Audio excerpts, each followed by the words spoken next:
ಅಧ್ಯಾಯ 23. ಸುಳ್ಳು ಸುದ್ದಿಯನ್ನು ಹಬ್ಬಿಸಬಾರದು. ದುಷ್ಟರ ಸಹಾಯಕ್ಕಾಗಿ ನ್ಯಾಯವಿರುದ್ಧವಾದ ಸಾಕ್ಷಿಯನ್ನು ನುಡಿಯಬಾರದು. ಕೆಟ್ಟ ಕಾರ್ಯವನ್ನು ಮಾಡುವವರು ಬಹುಮಂದಿ ಇದ್ದಾರೆ, ಆದರೂ ನೀವು ಅವರ ಜೊತೆ ಸೇರಬಾರದು. ಬಹುಮಂದಿಯ ಮಾತಿಗೆ ಒಪ್ಪಿ ನ್ಯಾಯವನ್ನು ಕೆಡಿಸುವ ಸಾಕ್ಷಿಯನ್ನು ಹೇಳಬಾರದು.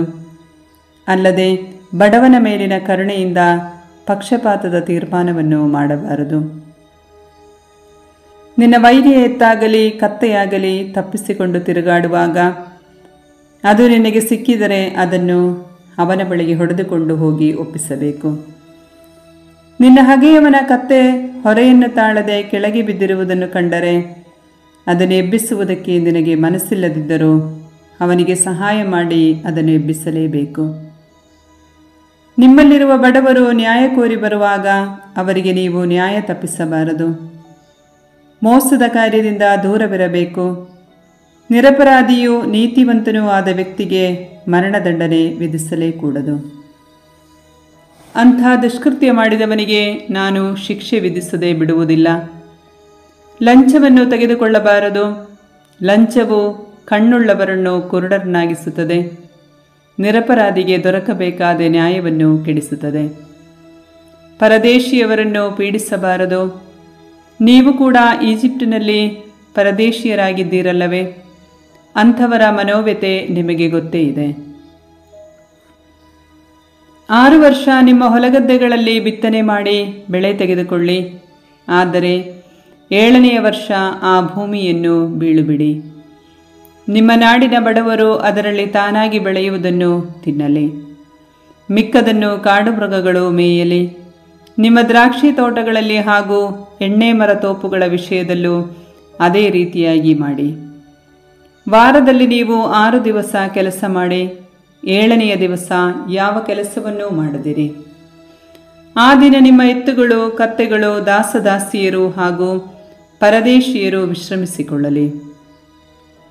ನಾನು ನಿಮಗೆ ವಿಧಿಸಿದ್ದನ್ನೆಲ್ಲ ಜಾಗರೂಕತೆಯಿಂದ ಅನುಸರಿಸಿ ನಡೆಯಿರಿ.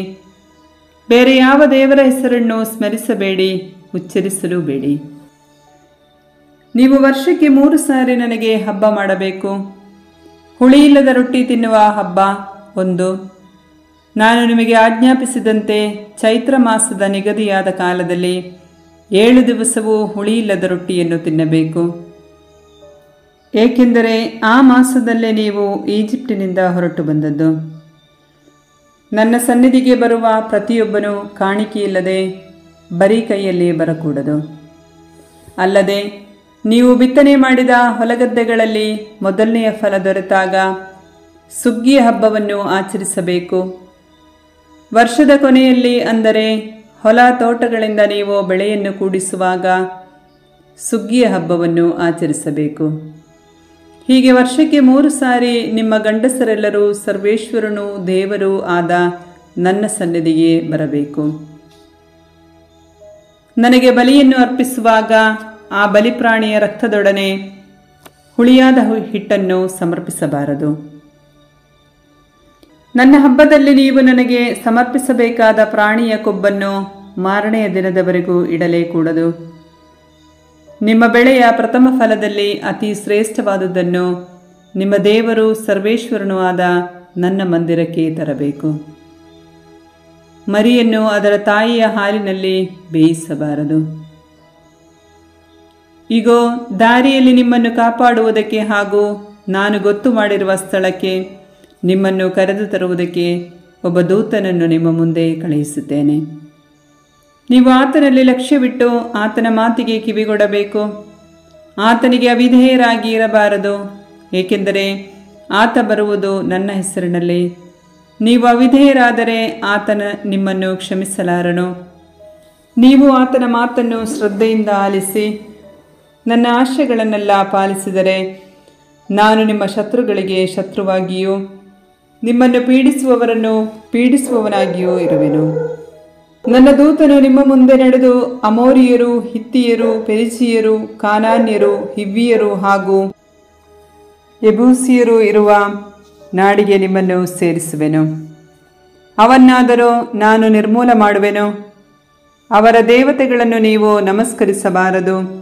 ಪೂಜಿಸಬಾರದು ಮಾತ್ರವಲ್ಲ, ಅವರ ಆಚರಣೆಗಳನ್ನು ಅನುಸರಿಸಲೇಬಾರದು. ಆ ಜನಗಳನ್ನು ನಿರ್ಮೂಲ ಮಾಡಿ ವಿಗ್ರಹ ಸ್ತಂಭಗಳನ್ನು ನಾಶ ಮಾಡಬೇಕು. ನಿಮ್ಮ ದೇವರು ಸರ್ವೇಶ್ವರನಾದ ನನ್ನೊಬ್ಬನನ್ನೇ ಆರಾಧಿಸಬೇಕು. ಆಗ ನಿಮ್ಮ ಅನ್ನಪಾನಗಳನ್ನು ಆಶೀರ್ವದಿಸುವೆನು. ನಿಮ್ಮೊಳಗೆ ಯಾವ ವ್ಯಾಧಿಯೂ ಇರದಂತೆ ಮಾಡುವೆನು. ನಿಮ್ಮ ನಾಡಿನಲ್ಲಿ ಗರ್ಭಸ್ರಾವವಾಗಲಿ ಬಂಜತನವಾಗಲಿ ಇರುವುದಿಲ್ಲ. ನಿಮಗೆ ಪೂರ್ಣವಾದ ಆಯುಸ್ಸನ್ನು ಕೊಡುವೆನು. ನೀವು ಹೋಗುವ ಎಲ್ಲ ಕಡೆಯಲ್ಲಿಯೂ ನಾನು ಜನಗಳ ಮನಸ್ಸಿನಲ್ಲಿ ಹೆದರಿಕೆಯನ್ನು ಹುಟ್ಟಿಸಿ ಕಳವಳವನ್ನು ಉಂಟುಮಾಡಿ ನಿಮ್ಮನ್ನು ವಿರೋಧಿಸುವವರು ಓಡಿ ಹೋಗುವಂತೆ ಮಾಡುವೆನು. ನಿಮಗೆ ಮುಂಚಿತವಾಗಿ ಕಣಜದ ಹುಳುಗಳನ್ನು ಕಳುಹಿಸುವೆನು. ಅವು ಆ ಹಿವಿಯರು, ಕಾನಾನ್ಯರು ಹಾಗೂ ಹಿತ್ತಿಯರು ನಿಮ್ಮ ಮುಂದೆ ನಿಲ್ಲದಂತೆ ಓಡಿಸಿಬಿಡುವವು. ಆದರೆ ನಾನು ಒಂದೇ ವರ್ಷದೊಳಗೆ ಅವರೆಲ್ಲರನ್ನೂ ಅಲ್ಲಿಂದ ಹೊರಡಿಸುವುದಿಲ್ಲ. ಏಕೆಂದರೆ ಆ ನಾಡಿನಲ್ಲಿ ಜನರು ಕಡಿಮೆಯಾಗುವುದರಿಂದ ಕಾಡು ಮೃಗಗಳು ಹೆಚ್ಚಿ ನಿಮಗೆ ತೊಂದರೆಗೆ ಕಾರಣವಾಗಬಹುದು. ನೀವು ಅಭಿವೃದ್ಧಿಯಾಗಿ ನಾಡಿನಲ್ಲೆಲ್ಲ ತುಂಬಿಕೊಳ್ಳುವ ತನಕ ಅವರನ್ನು ಸ್ವಲ್ಪ ಸ್ವಲ್ಪವಾಗಿ ಹೊರಡಿಸುತ್ತಿರುವೆನು. ಕೆಂಪು ಸಮುದ್ರದಿಂದ ಫಿಲಿಸ್ಟಿಯರ ದೇಶದ ಬಳಿ ಇರುವ ಸಮುದ್ರದವರೆಗೂ ಮತ್ತು ಈ ಮರುಭೂಮಿಯಿಂದ ಯುಫ್ರಟಿಸ್ ಮಹಾನದಿಯವರೆಗೂ ಇರುವ ನಾಡನ್ನು ಎಲ್ಲ ನಿಮಗೆ ನೇಮಿಸಿ ಅದರಲ್ಲಿರುವ ನಿವಾಸಿಗಳನ್ನು ನಿಮಗೆ ಅಧೀನಪಡಿಸುವೆನು.